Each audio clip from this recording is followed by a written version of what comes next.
신랑 수업이에서 김성수가 장미꽃다발을 품에 안은 채 박소윤의 집 앞에서 2시간 동안 무릎을 꿇고 있었다는 장면은 단순한 화해의 시도를 넘어 한때 서로를 사랑했지만 결국 다른 삶의 방식과 성격 때문에 헤어져야 했던 두 사람의 관계를 다시 생각하게 만든다.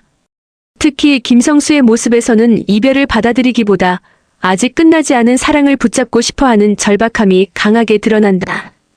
그는 소윤이에게 큰 실수를 저질렀어라고 자신의 잘못을 인정하면서도 말만으로는 자신의 진심을 전달하기 어렵다고 생각한 듯하다. 그래서 장미꽃다발을 들고 직접 찾아가 오랜 시간 무릎을 꿇는 극단적인 행동을 선택한다. 반면 박소윤은 쉽게 문을 열거나 감정적으로 반응하지 않는다.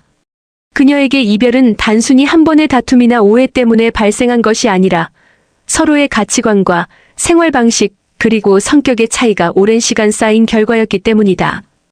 그렇기에 김성수의 진심이 아무리 크다고 하더라도 그것만으로 과거의 문제들이 사라지는 것은 아니다. 이 장면에서 가장 중요한 것은 누가 더 사랑하는가가 아니라 두 사람이 과거의 관계에서 무엇을 배웠고 다시 만났을 때 서로를 다르게 대할 수 있는가 하는 문제다. 김성수라는 인물에게서 가장 두드러지는 특징은 감정의 강도가 매우 크다는 점이다. 그는 사랑을 마음속에 오래 품고 있다가 결정적인 순간의 행동으로 폭발시키는 유형처럼 보인다.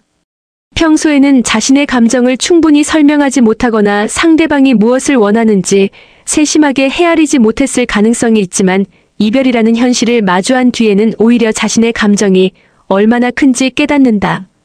장미꽃다발은 그에게 단순한 선물이 아니다. 장미는 사랑과 사과 그리고 다시 시작하고 싶다는 마음을 동시에 상징한다.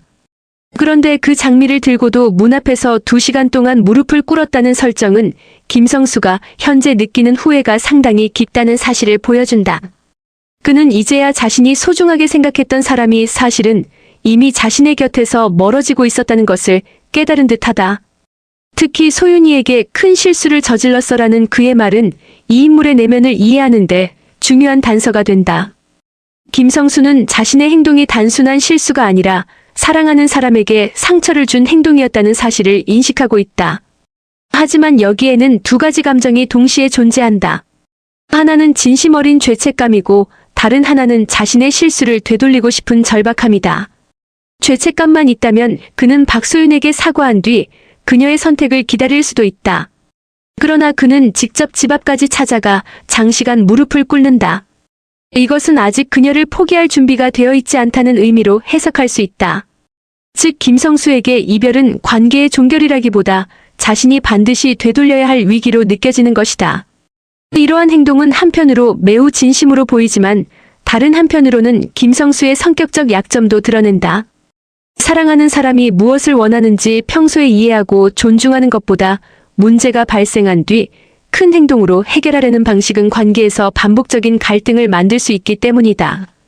연애에서 중요한 것은 문제가 생긴 뒤 얼마나 극적으로 사과하느냐만이 아니라 문제가 생기기 전에 상대의 감정을 얼마나 알아차리고 배려하느냐이다. 2시간 동안 무릎을 꿇는 행동은 분명 쉽지 않은 선택이고 그의 절박한 사랑을 보여주지만 박소윤의 입장에서는 정말 달라질 수 있을까? 라는 질문이 먼저 떠오를 수밖에 없다. 사랑의 크기와 관계를 유지할 수 있는 능력은 반드시 같은 것이 아니기 때문이다. 반면 박소윤은 감정에 휩쓸리지 않고 관계를 바라보는 인물로 해석할 수 있다. 그녀는 김성수의 진심을 전혀 모르는 사람이 아니다. 오히려 과거에 그를 깊이 사랑했기 때문에 그의 장미꽃다발과 무릎 꿇은 모습이 더 복잡한 감정을 불러일으킬 가능성이 크다. 사랑하지 않는 사람이라면 문 앞에 2시간 동안 누군가가 무릎을 꿇고 있어도 마음이 크게 흔들리지 않을 수 있다.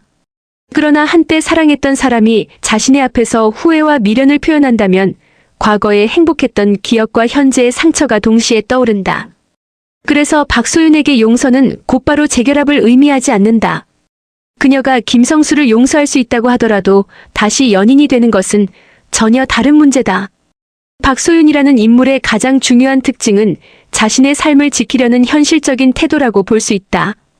두 사람이 헤어진 이유가 단순한 오해가 아니라 서로 다른 가치관과 성격이었다면 그녀는 사랑만으로 모든 문제가 해결되지 않는다는 것을 경험했을 것이다. 연애 초기에는 서로 다른 성격이 매력으로 느껴질 수 있다. 한 사람의 적극적인 성격이 다른 사람에게는 든든함으로 느껴지고,